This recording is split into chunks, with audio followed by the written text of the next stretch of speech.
तो देखो ये रही आपणकर ये स्कीमेटिक रिजोल्यूशन जो थे आप जानी 23/8/10 गजेट नोटिफिकेशन अनुसार क्लास 1 टू VIII एम को नियुक्ति मिली एवं ये माने आरटी एक्ट 23(1) 23(2) रे क्वालिफिकेशन फिक्स करा जायछि।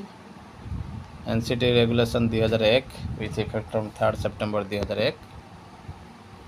लेवल्स ऑफ एजुकेशन रही एलिमेंटरी प्राइमरी एवं अपर प्राइमरी अलग दुईटी रही। प्राइमरी रही +2 सीटी और बैचलर बीएलएड मध्य रही। अपर प्राइमरी +2 डीएलएड और बैचलर बीएलएड रही ग्रेजुएट विथ बीएड थिला अपर प्राइमरी। सेकेंडरी स्कूल मानक तो जानते ग्रेजुएट विथ बीएड एवं +2 थिला मास्टर डिग्री विथ बीएड। 2010 रु यह चेंज होती +2 सीटी बा बीएलएड एवं TET class VI to VIII BA CT BA BEd तो ये मानक रही क्लास 6 रु 8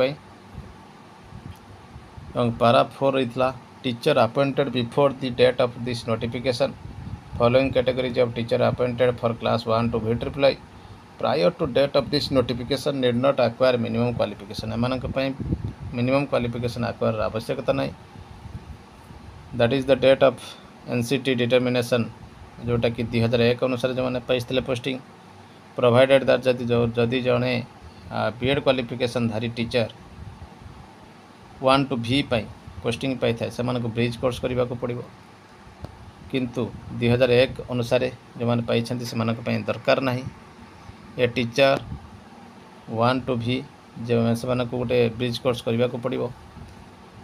ये teacher appointed before 3 September 2001 in accordance with prevalent recruitment rules एमानक दरकार नहीं बोली जहाँ कहते।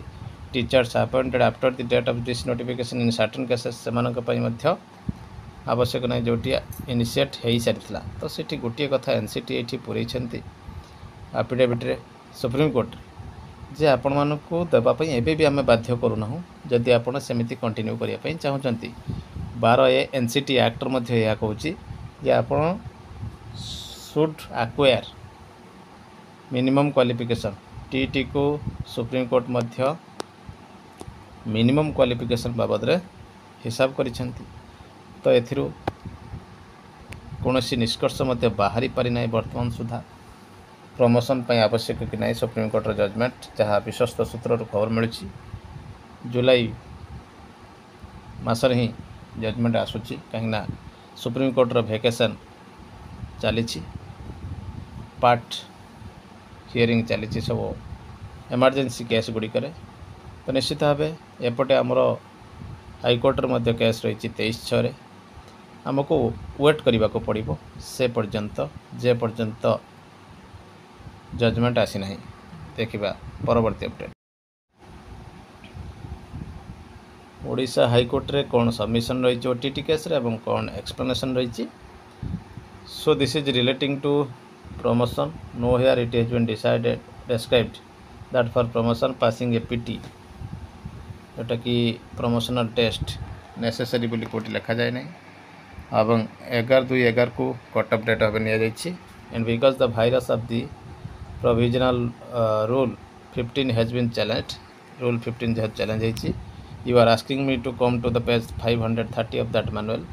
Elementary categories provided that the teachers appointed against the advertisement published prior to 11/2/2011 are exempted from passing OTT 1 and OTT 2. But this is subject matter of challenge because they said this is ultra virus to RT Act. RT Act को यह ultra virus करुच्ची बोली लिखा जाइए कहीं RT Act रे कौन सी cut off date mention है नहीं। तो ये देखु डिटेल कौन करा जाइए आर्गुमेंट रे breakdown of your argument in a clearer and more structured format this appears to be legal submission oral argument रे रही challenging the requirement of TET for promotion defending the cut off date को मत defend करा जाइए whether passing OTET mandatory for promotion the teachers who were appointed prior to 11/2/11 पूर्व जो promotion पाई से आवश्यकता की. So my submission before your lecture is that cut-off date has nexus with the object sought to be achieved because 11/2/11 of the NCTE brought out a notification for the first time to conduct teacher eligibility test. 2010 रे आनिले notification 2011/2/11 आनिले notification teacher eligibility test हेबो एवं सेथिपाई 11/2/11 को रखा जाइछि बोली argument होइतला एवं conducting teacher eligibility test RT act अनुसार हेपा को गला एवं subsection 1 section 23 of RT act NCT notification आनले 25 अगस्त 2010 रे जो थे कि क्लास 1 to 8 क्वालिफिकेशन धार्य है एवं एथिरे से माने तो निश्चित भाव देखिपे एथिरे से माने पाइथिले गोटे टीटी को इनक्लूड करथिले 11/2/11 पर. Therefore provisional rule 15 the date has been prescribed and the meantime teachers who were appointed prior to 23 February 2010 even prior to 11 February 2011 they have got promotion in the elementary cadre from level 5A level 5B को जाइछंती level 5B ରୁ level 4 को जाइछंती एवं admitted counter affidavit by the state. For a moment you may kindly see that counter filed by the state जो counter file करिछंती 2023 रे 4 वर्ष पर देखंतु यह कौन करा जाइछि 17,780 2023 रे bunch of case bunch of documents Madhya earlier दिया जाइछि. That practitioners in the present WPC application basically seeks to challenge the relaxation granted to teachers appointed 11/2/11 from acquiring WPC qualification on the grounds that same rules contrary RT Act 2017 को contrary करुछि बोली challenge करा जाइछि court रे. अर्थात गोटे पक्ष OTT को challenge करुछंती जे 11/2/11 पूर्व है लागू हेबो नाही आ गोटे पक्ष 11/2/11 पूर्व मध्य लागू हेबो काहेकि ना आरटी एक्ट 2017 को अमेंडमेंट एक्ट 2017 को कंट्रारी करुछि बोली चैलेंज करिछंती एवं एपटे कहा जाइछि 2020 21 21 22 22 23 23 24 रे 68,800 टीचर जो माने 11/2/11 पूर्व नियुक्ति पाइथिले से माने प्रमोशन हो जाइछंती बहुत आग लेवल को ये रिलैक्सेशन नहीं कि सेणु स्टेट रिजोल्यूशन 4/2012 नोटिस अनुसार देखु यही टीचर माने जेहेतु एग्जाम्पलरी कैटेगरी रे अछंती तेणु सरकार बा हाईकोर्ट एमान को चांस दियंतु बोली आर्गुमेंट करथिले ओटीटी विरुद्ध रे थिबा एडवोकेट एवं से सेमानक सपोर्टर मध्य बहुत कथा कहिथिले एवं अलाहाबाद हाईकोर्ट जणिकिया खंडपीठर जजमेंट को मध्य रेफर करथिले किंतु high court Allahabad high court double bench मध्य कहिसंती नो टीटी नो प्रमोशन एवं यही गुड़िक कथार teachers appointed prior to 11/2/11 rightful exempted ओटीटी और आर्गुमेंट करथिले कहीं से नथिला एवं निर्णय आक्वार लिखाई कट ऑफ डेट जस्टिफाइड थिला एवं स्टेट मध्य कंसिस्टेंटली एक्ट करथिले. RTE act and its amendment as well as judicial precedent support exemption from TET for promotional purposes pre appointment को टीटी एग्जाम्पशन करा जाऊ बोली जुक्ति थिला किंतु एपटे हाईकोर्ट कथा छाड़तु सुप्रीम कोर्ट बारंबार टीटी कथा आसी एवं आपण एबे भी गूगल एआई रे मारंतु पाइबे जे टीटी मैंडेटरी रोची प्रमोशन रे देखा बाकी रहा केबे ए ओडुआ सुतार निष्कर्ष बाहरुची देखिबा परवर्ती update. Supreme Court establishes binding authority of NCT's teacher qualification guidelines while affirming state discretion on TET mark weightage. Supreme court establish कर एनसीटी जेहेतु central body to fix minimum qualification तेणु सार समस्त नीति बाइंडिंग अर्थात बाध्यता मूलक अटे स्टेट उपरे The landmark case of State of Uttar Pradesh and others etc. versus Shiv Kumar Pathak and others, adjudicated by the Supreme Court of India on July 25, 2017, addresses the critical issue of teacher recruitment standards in the state of Uttar Pradesh.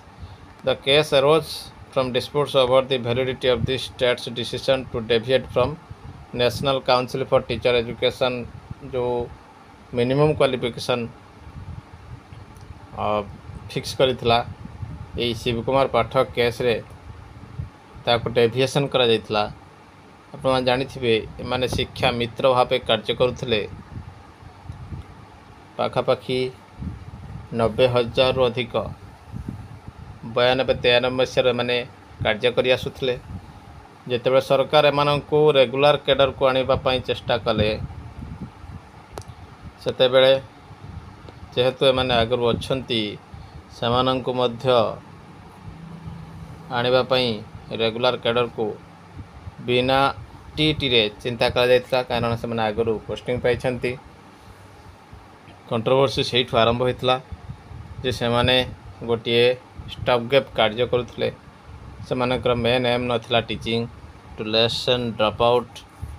तो एमिति case आसिथिला जे एमानंकु regular हेबाकु हेले TT करिपाकु पड़िबो एवं ए मामला single bench रो double bench रो high court रो Pune supreme court जाय आसिथिला एवं शेष रे supreme court मध्य कहिथिले जेहेतु रेगुलर पोस्टिंग हे नथिला रेगुलर मोड रे जेबे आपण आसुछंती सेबे आपनको मानिबा पई बाध्य सेंट्रल रूल वर्तमान रो जहा अछि।